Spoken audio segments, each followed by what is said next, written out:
જો હવે ધ્યાન આપો, આ પ્રશ્ન પણ થોડો ધ્યાન માંગી એવો છે, બરાબર? એટલે થોડું ધ્યાન આપો. ચાર ગતિ તમે ભણી ગયા છો એટલે તમને આવડશે. જો હવે ધ્યાન આપો, રકમ આવી રીતે છે. એક આ ત્રિજ્યાની કેસ નળી પાણીમાં ડુબાડી, ચૌદમો છે ને, નળાકાર પાત્રમાં પ્રવાહી ભરી નળાકારના પાયામાંથી પસાર થતી ઉદ્ભવ અક્ષને અનુલક્ષીને નળાકારને ભ્રમણ કરવા દેવામાં આવે છે. એટલે નળાકાર પાત્ર તરીકે આ ગ્લાસ જ વિચારી. નળાકાર એટલે નળાકાર પાણીનો ગ્લાસ અને એની અક્ષ, જો આ ગ્લાસ છે, બરાબર, અને આ એની અક્ષ કહેવાય ને, અક્ષ, નળાકારની અક્ષ, બરાબર. હવે આની અંદર પાણી ભર્યું છે. જો પહેલા આપણે આ ગ્લાસને સ્થિર વિચારીએ. સ્થિર વિચારો તો પાણીની સપાટી લગભગ આમ સમસ્થિતિ જ હશે, બરાબર. આ રીતે હશે, પાણી ભરેલું હશે. તો હવે તમે એમ કીધું છે કે ગ્લાસને છે ને આ અક્ષને અનુલક્ષીને ઓમેગા જેટલા કોણીય વેગથી ભ્રમણ આપવામાં આવે છે. પાણી ભરેલો છે અંદર ગ્લાસ, અને ગ્લાસને આમ ભ્રમણ આપવાનું, ફેરવવાનું એની જગ્યા પર આવે અક્ષને અનુલક્ષીને. તો આ રીતે તમે ગ્લાસને ફેરવો, સમજો છો આખી હકીકત. જો થોડુંક વિચારો, આખી પરિસ્થિતિ થોડીક વિચારો કે ગ્લાસ ભર્યો છે, નળાકાર, સમજો કે ગ્લાસ અંદર પ્રવાહી ભર્યું છે.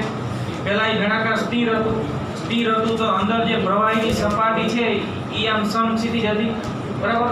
હવે તમે એ જે નળાકાર છે એને એની અક્ષને અનુલક્ષીને આમ ભ્રમણ આપો.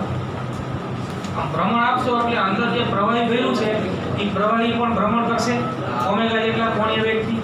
પ્રવાહી જેવું આમ ભ્રમણ કરવા લાગે એટલે થાય શું, જો તમે આવું અનુભવી શકો અથવા તો પ્રેક્ટિકલી સમજી શકો કે તમે જ્યારે આને આમ ભ્રમણ આપશો ને એટલે આ પ્રવાહીની સપાટી જ્યારે ગ્લાસ સ્થિર હતો ત્યારે સમસ્થિતિ જ હતી ને, એની જગ્યાએ આજે અક્ષથી દૂર જે પ્રવાહીના કણો હોય ને એ આમ ઊંચે જાય અને અક્ષ પરના પ્રવાહીના કણો આમ ક્યાં રહે, નીચે. ભ્રમણ આપો છે તમે આ વિકલ્પ સમજવો એવું જ વિચારો કે એક ચમચી છે તમારા હાથમાં અને દૂધ ભરેલું છે, તમે આમ ફેરવો, ગ્લાસને નહીં ખાલી પ્રવાહી ફેરવો તો વચ્ચે ખાડો પડે ને, વચ્ચે ખાડો પડે એનો અર્થ કે અક્ષ પરનું કણ નીચે રહે અને આમ સાઈડ પરના કણ આમ ક્યાં જાય, ઉપર. એવું થશે. એટલે ભ્રમણ જ્યારે થતું હોય એ દરમિયાન પ્રવાહીની જે સપાટી છે ને આ પાત્રની અંદર એ આવી હોય, બરાબર. અક્ષ પરનું કણ નીચે રહેશે અને આમ જેમ જેમ તમે અક્ષથી દૂર જાઓ ને, અક્ષથી દૂર આ નળાકારની દીવાલ તરફ, તેમ તેમ ક્રમશઃ આવતા કણો આમ ઊંચાઈ, સૌથી વધારે ઊંચાઈ આવેલું કણ સપાટીના સંપર્કમાં હોય ને એ રીતે આવું થાય, બરાબર. હવે પ્રશ્ન એવો છે કે આ રીતે ભ્રમણ આપો એટલે જો પાત્રની ત્રિજ્યા r હોય, કોણીય વેગ ઓમેગા હોય, એટલે કોણીય વેગ ઓમેગા અને આ પાત્રની ત્રિજ્યા r હોય તો પાત્રના કેન્દ્ર અને ધાર વચ્ચે, પાત્રનું કેન્દ્ર એટલે કે અક્ષ પરનું બિંદુ એ કેન્દ્ર ગણો કે અક્ષ અને ધાર વચ્ચે એવો તબક્કો આપણો. પ્રવાહીની ઊંચાઈનો તફાવત શોધો, એટલે આ તફાવત શોધવો છે. આ અક્ષ પર પ્રવાહી એનું જે બિંદુ છે એ આવ્યા અને ધાર પર અહીંયા સુધી પહોંચે છે. આ ડિફરન્સ જે આવે ને h, આ h શોધવું છે. આ h નું સૂત્ર r અને ઓમેગાના સ્વરૂપમાં બનાવવું છે. સમજી આખો પ્રશ્ન? ભ્રમણ આપો એટલે અક્ષ પરનું બિંદુ કે અક્ષ પરનું પ્રવાહીનું કણ અને જે દિવાલના સંપર્કમાં જે પ્રવાહીનું કણ આવે છે એમની વચ્ચે ઊંચાઈનો ડિફરન્સ કેટલો હોય, તો કે આ આટલે છે અને આ આટલે છે. તો આટલો ડિફરન્સ જે આવ્યા h શોધવો છે. h નું સૂત્ર બનાવવું છે. કોના સ્વરૂપમાં? ઓમેગા અને r ના સ્વરૂપમાં, બરાબર. તો સૂત્ર બનાવવા માટે આપણે અહીંયા બર્નોલીનું સમીકરણ જ વાપરશું અંતે. તો જો આ બિંદુને એક નામ કહી દો a, આ a કહી દો, અહીંયા b કહી દો. આ a અને b ની સમક્ષિતિજથી ઊંચાઈ તો સરખી છે, બરાબર. આ a ની સમક્ષિતિજથી ઊંચાઈ h, b ની સમક્ષિતિજથી ઊંચાઈ hp.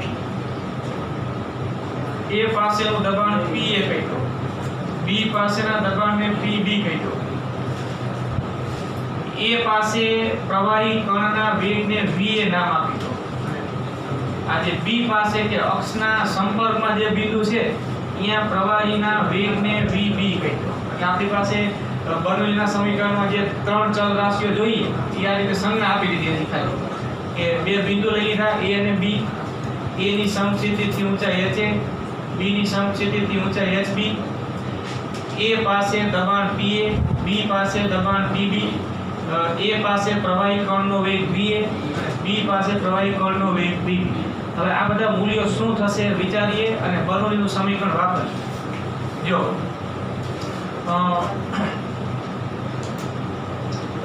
વિચારો VA શું થાય તો કે VA 0 થાય. 0 કયા અર્થમાં થાય તો કે જ્યારે તમે આ પાત્રને ભ્રમણ આપતા હોય ને એટલે અક્ષથી દૂરના કણ જે હોય અક્ષથી દૂરના કણ ઈ આમ ભ્રમણ કરતા હોય પણ જે અક્ષ પરનું જ કણ હોય તો એ લગભગ કેવું હોય સ્થિર હોય ચાર ગતિ થયા બરાબર. તમે કોઈ દળ પદાર્થને કોઈ અક્ષને અનુલક્ષીને આમ ચાર ગતિ કરાવો તો જે અક્ષ પરનું કણ હોય ને એ તો કેવું ગણાય સ્થિર. ભ્રમણાક્ષ પરનું કણ કેવું કહેવાય સ્થિર. ભ્રમણાક્ષથી દૂર જાવ ને એમ કણનો વર્તુળાકાર ગતિમાન થતા હોય. વાત એવી થઈ કે જે ભ્રમણાક્ષ છે એ અક્ષ છે અહીંયા અને અક્ષ પર જે પ્રવાહીનું કણ આવે એ સ્થિર કહેવાય. એટલે અક્ષ પરનું કણ જે છે અહીંયા જ આપણે બિંદુ A નામ આપ્યું એનો A પાસેના કણનો વેગ VA શૂન્ય થાય. B પાસેના કણનો વેગ VB કેટલો થાય તો કે VB બરાબર R omega. V R omega કેમ કે કોણીય વેગ ઓમેગા છે અને B પાસેનું કણ અક્ષથી કેટલા અંતરે કહેવાય ત્રિજ્યા જેટલા. એટલે B પાસેનું કણ છે ને એ R ત્રિજ્યાના વર્તુળાકાર માર્ગે ભ્રમણ કરે અને R ત્રિજ્યાના વર્તુળાકાર માર્ગે એનો રેખીય વેગનું મૂલ્ય કેટલું તો કે R ઓમેગા. ઓમેગા એટલે એનો કોણીય વેગ, R એટલે એના વર્તુળ માર્ગની ત્રિજ્યા. આ સંબંધ એકદમ મેળવો. ચાલો હવે PA તો આપણે અહીંયા વાતાવરણ દબાણ જે છે ને એ અવગણી નાખીએ. આ ઉપરથી આમ ફેસ છે એવું ગણી લો ઉપરથી કોઈ વાતાવરણ દબાણ નથી બરાબર ઉપરથી એટલે PA બરાબર 0. ઉપર કઈ છે જ નહીં. જો આ A ની ઉપર કોઈ પ્રવાહી નથી વાતાવરણ દબાણ કે હવાનું દબાણ આપણે અવગણ્યું છે તો પછી A પાસે પ્રવાહી કણ પર દબાણ PA બરાબર 0 જ્યારે B પાસે B ની ઉપરના ભાગમાં કેટલી ઊંચાઈનો તરલ સ્તંભ આવશે એ જ ઊંચાઈનો જે આપણે શોધવું છે. તો B પાસે દબાણ કેટલું થાય ρgh. જો આ A ની ઉપર કોઈ તરલ છે ખરું નથી એટલે એની ઉપર કોઈ તરલ જ નથી તો પછી અહીંયા કોઈ તરલ સ્તંભનું દબાણ આવશે જ નહીં. વાતાવરણ દબાણ તો અહીંયા હોય અને અહીંયા હોય એ આપણે બે જગ્યાએથી અવગણીએ. તો પછી A પાસેનું દબાણ PA 0 અને B બિંદુ જે છે ને અહીંયા જે તરલ કણ આવતું હોય એની ઉપર કેટલી ઊંચાઈનો તરલ સ્તંભ થયો એ ઊંચાઈ. તો પછી B બિંદુએ દબાણ કેટલું ρgh. ρ એટલે આ તરલ જે ભર્યું એની ઘનતા. H જે છે ને એ આપણે શોધવું છે. એટલે PB બરાબર ρgh. સમજ્યા વાત? હવે આપણે બર્નોલીનું સમીકરણ A અને B પાસે વાપરીએ એટલે આવું થાય. મૂલ્ય લેવાનું કદાચ ઋણ નિશાની આવે તો આપણે તફાવતનું માનાંક લઈ લઈશું. બિંદુ A અને B પાસે બર્નોલીનું સમીકરણ તો જો આ HA બરાબર તો HB છે એટલે ટૂંકમાં અહીં જે ઊંચાઈ વાળા જે પદ આવે છે ને ρgha અને ρghb ઈ બે તો સરખા થઈ જશે સમીકરણમાં. ઈ લખવાના નહીં, બે બાજુ બે પદ લખવાના દબાણનું અને 1/ρv² વાળું. તો આ બાજુ A માટે બરાબર B માટે. તો A માટે સૂત્ર શું લખશું તો PA + 1/2 ρva² અને અહીંયા આવશે ρgha. પેલી સાઈડ એવું આવશે ρghb. HA બરાબર HB અહીંથી ઊંચાઈ એટલે ઈ સરખા ઈ આપણે લખવા જ નથી. PB + 1/ρvb². તો જો PA ના સ્થાને 0 મૂકી દો, VA ના સ્થાને 0 મૂકી દો, અહીં 0 મૂકી દો. VA બરાબર 0. PB એટલે બિંદુ B પાસેનું દબાણ પીબી રો જીએચ એ સૂત્ર આપણે મૂકશું અત્યારે એમ રાખો અને પ્લસ 1/2 રો વીબી વીબી એટલે આર ઓમેગા એ મૂકી હવે જો આ બે મૂકી દા આ ડીબી અને વીબી હજી નથી મૂક્યા આ 0 અને આ 0 લાખો આ 0 થઈ ગયું તો એનો કેવો થયો કે પીબી નું મૂલ્ય બરાબર આમ તો ઋણ નિશાની આમ આવે એટલે માઈનસ આવે પણ આપણે મૂલ્ય લખવાનું પીબી નું મૂલ્ય બરાબર 1/2 row VB square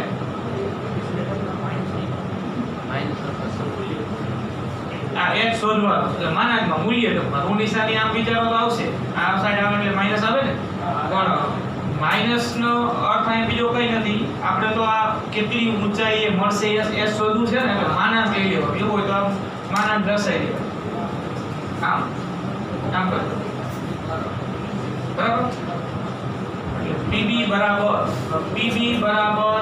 1/2 rho vb square pb નો અર્થ શું થાય તો કે રો gh pb ની જગ્યાએ રો gh બરાબર 1/2 રો vb સ્ક્વેર vb એટલે r ઓમેગા એનો વર્ગ એટલે rho gh 1/2 rho r square omega આ રો કેન્સલ આપણે જોઈએ છે h ને કરતા બનાવી દો h બરાબર r square omega square sigma 2g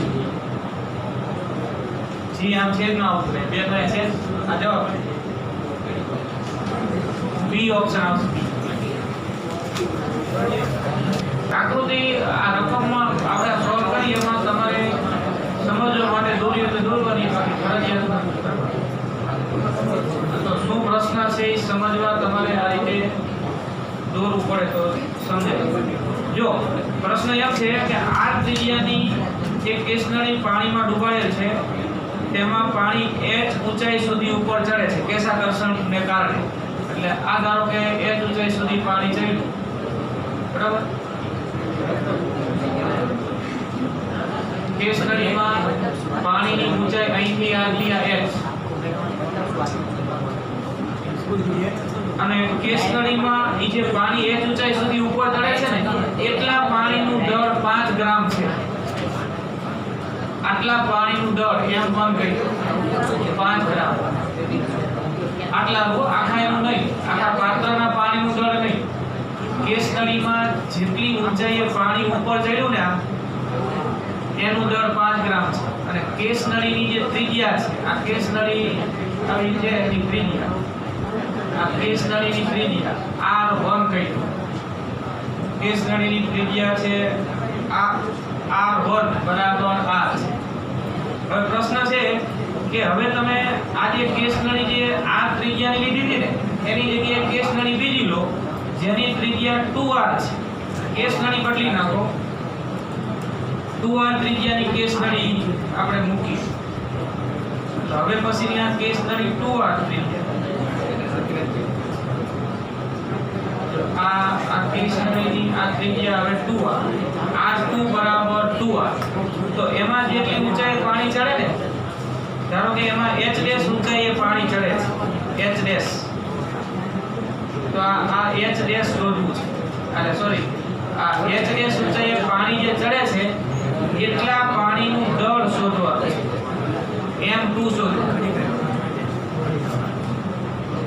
સમજ્યા પ્રશ્ન પહેલા આ ત્રિજ્યાની જ્યાં આપો આ ત્રિજ્યાની કેસનળી ડૂબાડી એમાં પાણી h ઊંચાઈએ ચડ્યું એ h ઊંચાઈએ ચડેલા પાણીનું દળ m1 5 ગ્રામ હોય હવે તમે એ જ પાણી ભરેલા પાત્રમાં આ કેસનળી કાઢી લીધી બીજી કેસનળી ડૂબાડી જેની ત્રિજ્યા આની ત્રિજ્યા હતી એના કરતા 2 ગણી છે જો આની ત્રિજ્યા r હતી ને આની ત્રિજ્યા 2r છે તો કેસનળીની ત્રિજ્યા 2 ગણી થઈ ગઈ આ બીજી જગ્યાએ 2r ત્રિજ્યાની થોડી એના કરતા જાડી કેસનળી થઈ 2r ત્રિજ્યા એને ડૂબાડી તો એમાં કેશાકર્ષણની ઘટનાને કારણે પાણી અમુક ઊંચાઈએ ચડશે એ ઊંચાઈને આપણે h ડેશ કહી દીધું ઊંચાઈ હરખી નહીં હોય એટલે આ h તો આને કંઈક h ડેશ કહી દો તો આ h ડેશ ઊંચાઈએ પાણી જે ચડ્યું ને કેસનળીમાં એનું દળ કેટલું m2 કેટલું એવો પ્રશ્ન છે તો હવે આપણે સૂત્ર બનાવવું પડશે આ દળ 5 ગ્રામ તો આ દળ કેટલું ઊંચાઈએ ચડે તો પહેલા તો આપણે સૂત્ર જે જાણીએ છીએ લખીએ કે h બરાબર 2t cos θ છેદમાં rho g r સમીકરણ 1 થઈ ગયું. આપણે આ સૂત્ર બનાવ્યું કેશાકર્ષણની ઘટના માટે. હવે દળ બરાબર ઘનતા ગુણ્યા કદ કહેવાય. ઘનતા બરાબર દળ છેદમાં કદ, તો દળ બરાબર ઘનતા ગુણ્યા કદ.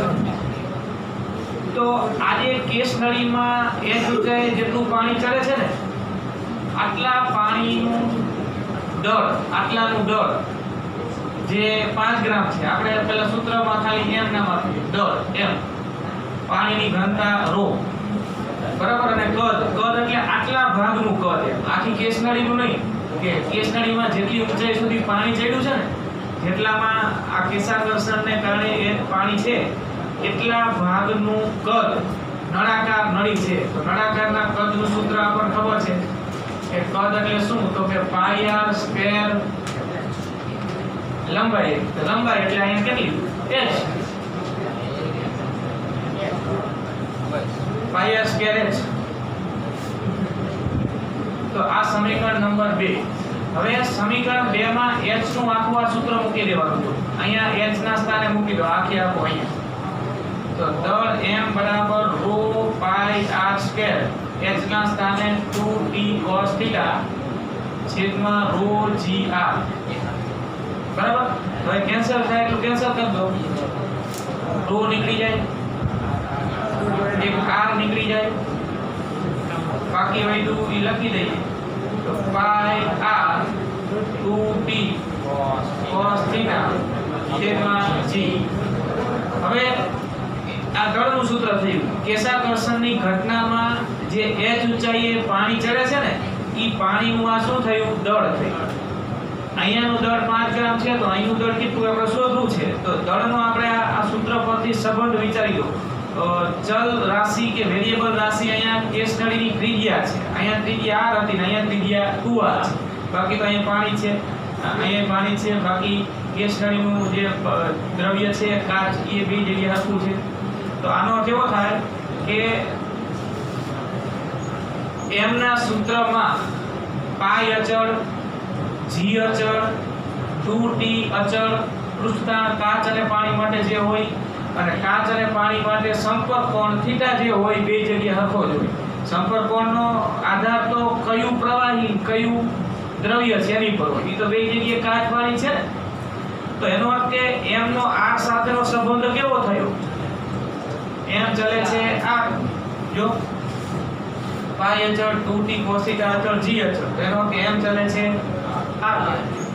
તો આ સમીકરણ નંબર 3 આવે. હવે પહેલા કેસમાં લખીએ તો m1 ચલે છે r1, દળ m1 ત્રિજ્યા r1. બીજા કેસ માટે લખીએ આના પરથી તો m2 ચલે છે r2. આપણે શોધવું છે m2 એટલે આ પેલો ગુણોત્તર લઈ લો, 4 અને 5 એવું કહી, 5 અને 4 નો ગુણોત્તર લઈ લો.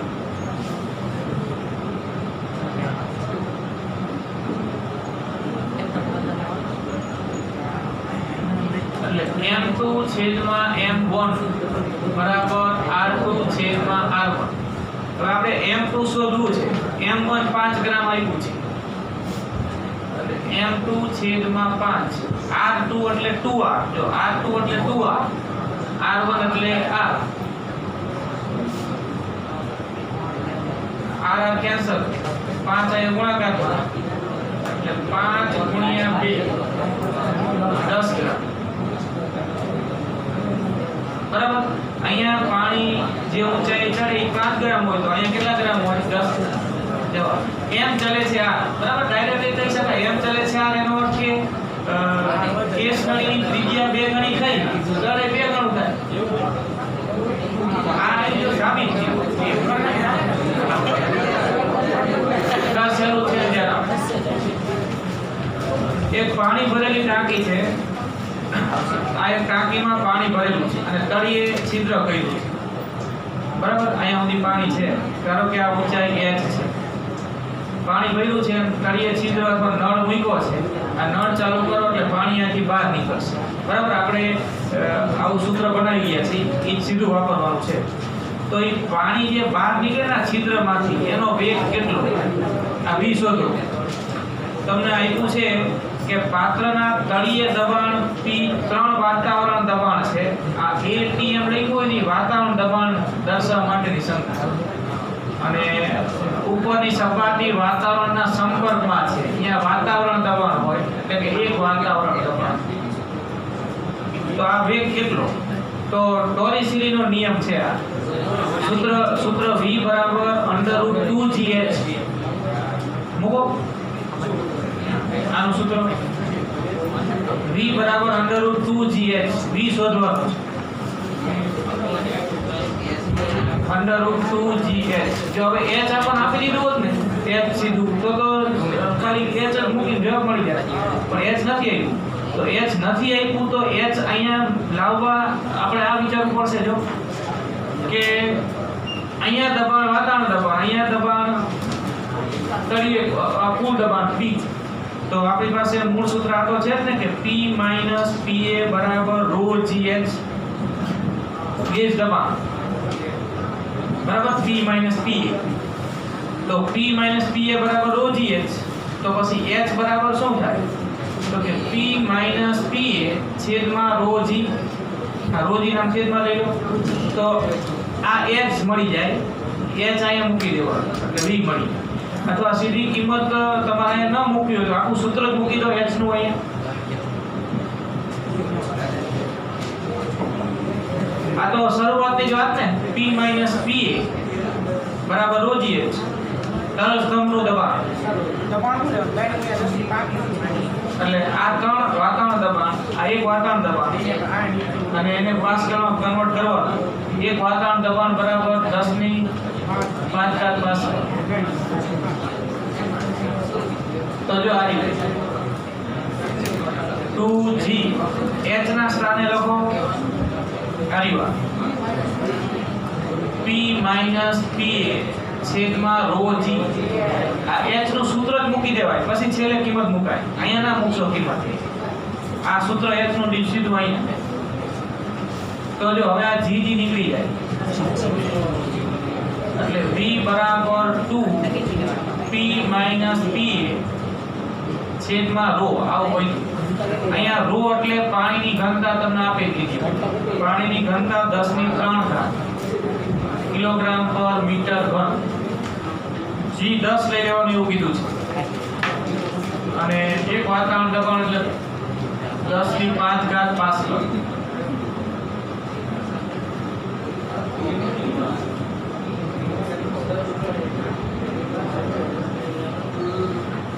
જો V બરાબર 2 P3 છે અને P એ 1 છે. તો આ તો સીધું જ મૂકી દેવાય પહેલા 3 - 1 અને એને પાસ્કલમાં કન્વર્ટ કરવું હોય તો ગુણ્યા 10⁵. બેયને નહીં કરવાના. જવાબ વર્ગમૂળમાં 400 ગુણ્યા 10⁵ કરાય ને. આમ આ 3 - 1 વાતાવરણ દબાણ છે ગુણ્યા 10⁵ કરો એટલે પાસ્કલ થઈ ગયું અને છેદમાં પાણીની ઘનતા 10⁵ થઈ ગઈ. તો બસ આ જવાબ આવે. વર્ગમૂળમાં 400 એવું ઓપ્શન છે અને 20 આપ્યો તો 20 ઓપ્શન જે આપ્યો એ પ્રમાણે 400 નું વર્ગમૂળ 20 થાય. એટલે તળિયેથી ઘરમાંથી બહાર નીકળતા પાણીનો વેગ 20 મીટર/સેકન્ડ થાય.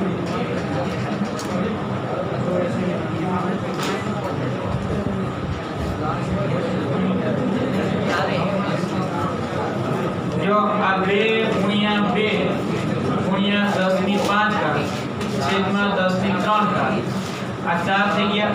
આ ઉપર જાય એટલે 100 થઈ જાય. વર્ગમૂળમાં 400 મીટર/સેકન્ડ અને 20 આવ્યો ઓપ્શન તો 20.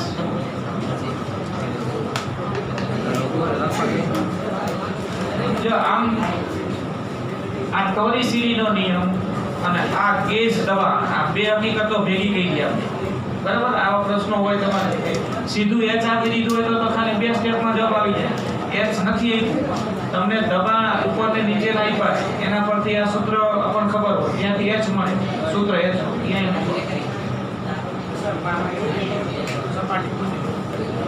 આ વાતાવરણ દબાણ અને અહીંનું આપ્યું 3 આ છે ને આ 3 છે ને ઈ નિરપેક્ષ દબાણ કહેવાય. તળિયે કુલ દબાણ, આ વાતાવરણ દબાણ, આ બેનો તફાવત એટલે ગેજ દબાણ. ગેજ દબાણ એટલે જ ρ H.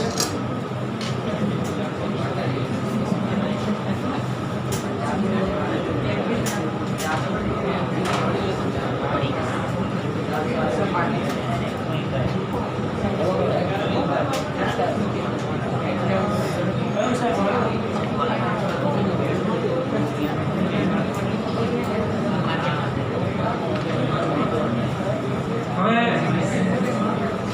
17મું અને 13મું છે ને એક જ પ્રશ્ન છે. 17 અને 13 આ બંને એક જ છે.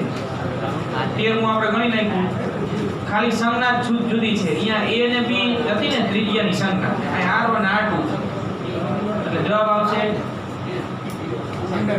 r બરાબર √r1² પ્લસ r2. આ 13માં જવાબ આપણે લખ્યો તો r બરાબર √a² પ્લસ b². તો a ની જગ્યાએ r1 ને r2 સંજ્ઞા આપી છે. a ની જગ્યાએ r1 ને b ની જગ્યાએ r2. ના ઈ છે રિપીટ થયો, ખાલી સંજ્ઞા જુદી છે. આપણે બોયલના નિયમ પરથી ગણ્યો ને કાલે.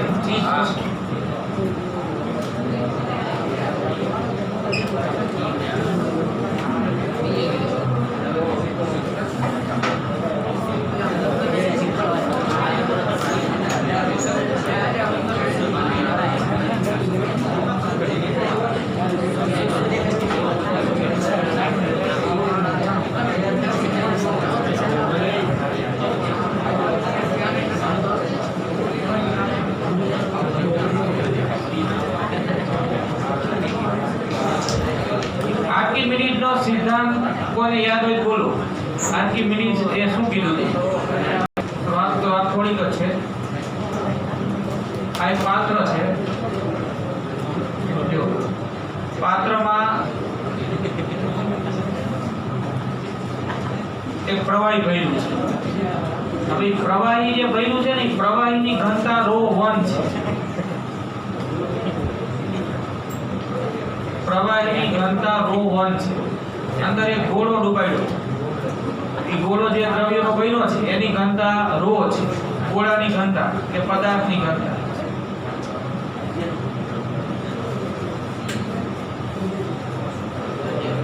ઘનતા ρ છે.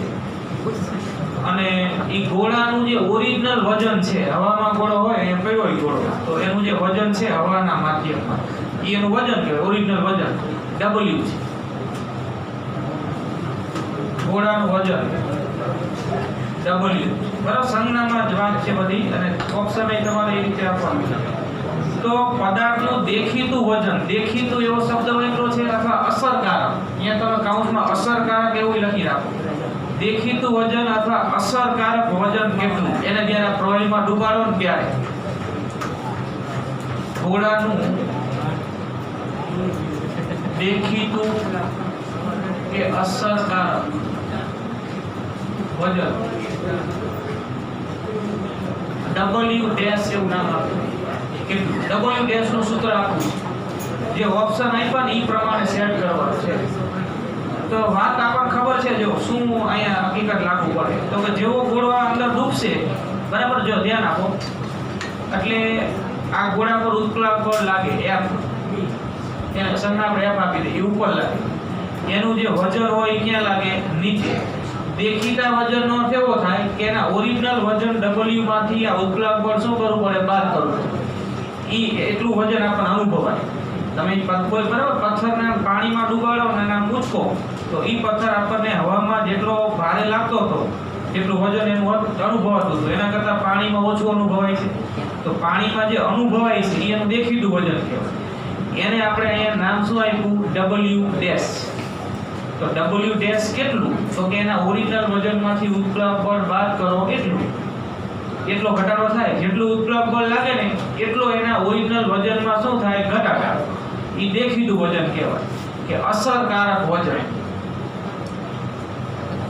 સમજો છો ને? W ડેશ બરાબર W માઈનસ F. અહીંયા W છે એનું વજન અને ઉત્પ્લાવક બળ F છે. હવે આપણે ઉત્પ્લાવક બળનું સૂત્ર બનાવ્યું હતું, જો ઈ જ યાદ કરીને લખવાનું છે આર્કિમિડીઝના સિદ્ધાંત. ઉત્પ્લાવક બળનું સૂત્ર શું હતું? ઉત્પ્લાવક બળ કેટલું? તો કે ગોળાએ વિસ્થાપિત કરેલા પ્રવાહીના વજન જેટલું. તો આ W તો એમના એમ ગોળાએ વિસ્થાપિત કરેલા પ્રવાહીનું વજન આપણે નામ આપી દઈએ m ડેશ g.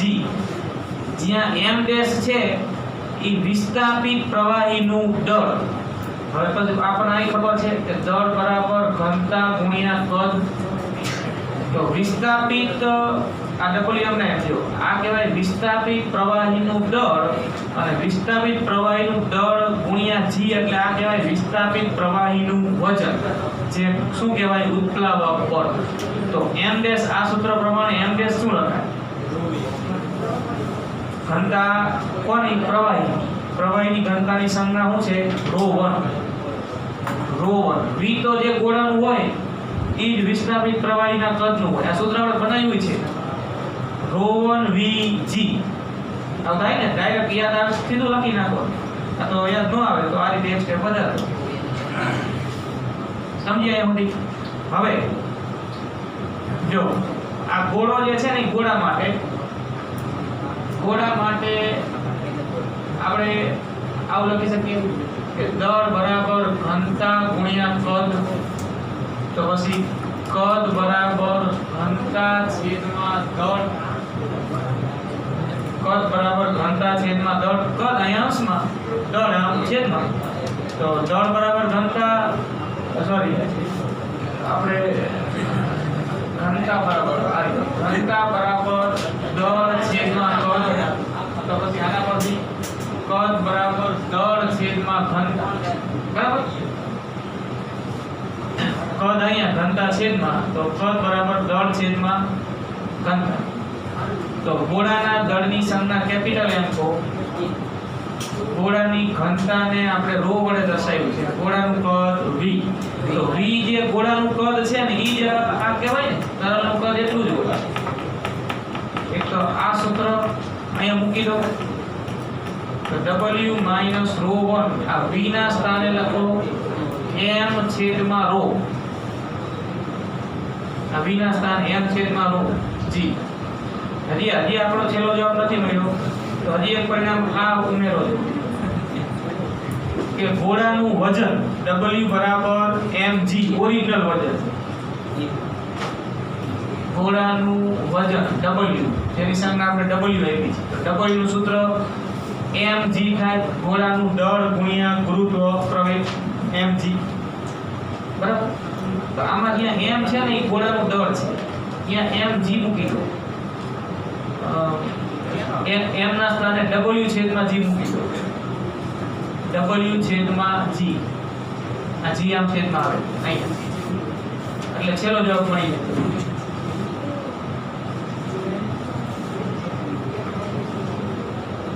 જાય. m ના સ્થાને W છેદમાં g, અને આ ρ તો અહીંયા છે જ, અને આ g અહીંયા છે. તો g નીકળી જાય. હવે જો g કેન્સલ. હવે અહીંથી W કોમન લઈ લો. W ડેશ બરાબર W કોમન લો એટલે અહીંયા વધશે 1.